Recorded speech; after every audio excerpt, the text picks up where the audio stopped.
ಸಾರ್ವಜನಿಕರು ಬಾಕಿ ಇರುವ ಆಸ್ತಿ ತೆರಿಗೆಯನ್ನು ಸಕಾಲದಲ್ಲಿ ಪಾವತಿಸುವ ಮೂಲಕ ನಗರಸಭೆಯೊಂದಿಗೆ ಕೈಜೋಡಿಸಬೇಕು ಎಂದು ಚಿಂತಾಮಣಿ ನಗರಸಭೆ ಪೌರಾಯುಕ್ತರಾದ ಜಿಎನ್ ಚಲಪತಿ ತಿಳಿಸಿದರು.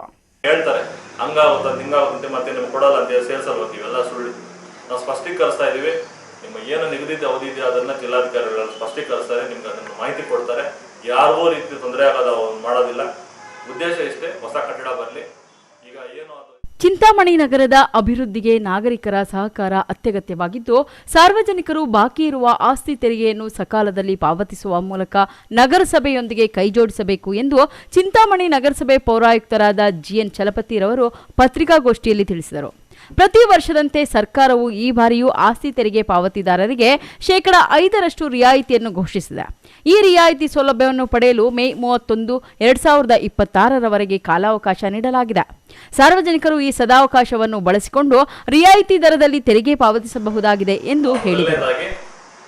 ಈಗಾಗಲೇ 2026-27ನೇ ಸಾಲಿನಲ್ಲಿ ಏನು ಪ್ರತಿ ವರ್ಷ ವಾಡಿಕೆಯಂತೆ ಘನವೆತ್ತ ಸರ್ಕಾರ 5% ರಿಬೇಟ್ ಏನು ಕೊಡ್ತಾ ಇತ್ತು, ಅದನ್ನ ಈ ಬಾರಿ ಕಾರಣಾಂತರಗಳಿಂದ ಸೆನ್ಸಸ್ ಬಂದಿದ್ರಿಂದ ಮತ್ತು ನಿರಂತರವಾಗಿ ರಜಾ ಬಂದಿದ್ರಿಂದ ಈ ಬಾರಿ 1 ತಿಂಗಳ ಕಾಲ ಅಂದ್ರೆ 31/5/2026ರವರೆಗೂ ಸರ್ಕಾರ ಮಾನ್ಯ ನಗರಾಭಿವೃದ್ಧಿ ಇಲಾಖೆ ವತಿಯಿಂದ ಎಕ್ಸ್ಟೆನ್ಷನ್ ಮಾಡಿ ಆದೇಶ ಮಾಡಿದ್ದಾರೆ.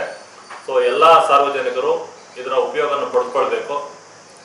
ಮತ್ತು ಈ ಟ್ಯಾಕ್ಸ್ ಏನಿದೆಯೋ ಆ ಟ್ಯಾಕ್ಸಿನ ನೆಟ್ ಒಳಗಡೆ ಬರೋಂಥದಕ್ಕೆ ಇದನ್ನು ಬಂದು 5% ರಿಬೇಟ್ ಇಂದ ಉಪಯೋಗಿಸ್ಕೊಂಡು ನಗರಕ್ಕೆ ನಿಗದಿತವಾದಂತಹ ತೆರಿಗೆಗಳನ್ನ ನಾನು ಪಾವತಿ ಮಾಡಬೇಕಂತ ಎಲ್ಲ ನಾಗರಿಕರಲ್ಲಿ ನಾನು ಮನವಿ ಮಾಡ್ತೇನೆ.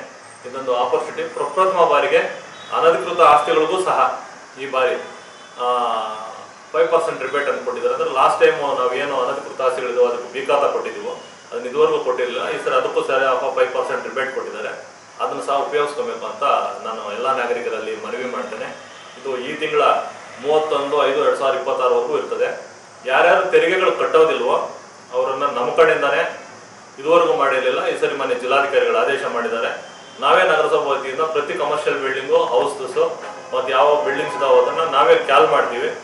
ಇನ್ ಕೇಸ್ ಏನಾದರೂ ತಪ್ಪು ನಿರ್ಧಾರಣೆ ಮಾಡ್ಕೊಂಡಿದ್ರೆ, ತೆರಿಗೆ ಕಡಿಮೆ ಕಟ್ಕೊಂಡಿದ್ರೆ ಕಡ್ಡಾಯವಾಗಿ ಅದನ್ನ ಸೆಕ್ಷನ್ ನಮ್ಮ ಏನು 1964 ಆಕ್ಟ್ ಪ್ರಕಾರ ದುಪ್ಪಟ್ಟು ತೆರಿಗೆ ಪ್ರಕಾರ ದುಪ್ಪಟ್ಟು ತೆರಿಗೆ ಏನು ಹಾಕ್ಬೇಕು ಅದನ್ನ ನಾವು ದುಪ್ಪಟ್ಟು ತೆರಿಗೆ ಹಾಕ್ತಿವಿ, ಅದನ್ನು ಕಟ್ಟಲಿಕ್ಕೆ ಮಾಡ್ತೀವಿ. ಅದೇ ರೀತಿಯಾಗಿ ನಿಮ್ಮ ಸೈಟ್ಗಳಲ್ಲಿ ಯಾರಿಗಾಗಲೇ ನಿವೇಶನ ಹೊಂದಿದ್ದೀರಾ, ನಿವೇಶನಗಳನ್ನು ದಯವಿಟ್ಟು ಕ್ಲೀನ್ ಮಾಡ್ಕೊಳ್ಳಿ. ಯಾಕಂದ್ರೆ ಎಲ್ಲ ನಿಮ್ಮ ಪಕ್ಕದ ನಿವೇಶನಗಳಲ್ಲಿ ಕಸ ಹಾಕ್ತಿದ್ದಾರೆ. ನಾವು ಈಗಾಗಲೇ ಮೊನ್ನೆ ಗೌರವಾನ್ವಿತ ಸಚಿವರು ಪ್ರತಿ ವಾರ್ಡ್ಗೂ ಒಂದು ವಾಹನ ಅಂತ SWML ವಾಹನ ಬಿಟ್ಟಿದ್ದೀವಿ. ಮತ್ತೆ ನಮ್ಮಲ್ಲಿ ಕಮ್ಯುನಿಟಿ ಮಫ್ಲರ್ಸ್ ಅಂತ ಬಂದು ಈಗಾಗಲೇ ವಾರ್ಡ್ ವೈಸ್ ನಾವೆಲ್ಲ ಮಾಡ್ತಿದ್ರು ಸಹ ಅಲ್ಲಲ್ಲಿ ಕಸ ಹಾಕ್ತಿದ್ದಾರೆ. ದಯವಿಟ್ಟು ಅದನ್ನು ಹಾಕ್ಬೇಡಿ, ಊರು ಸ್ವಚ್ಛವಾಗಿರ್ಬೇಕಂತ ಬಯಸ್ತಾ ಇದ್ದೀವಿ. Aslam Pasha, MMTV news, Chintamani.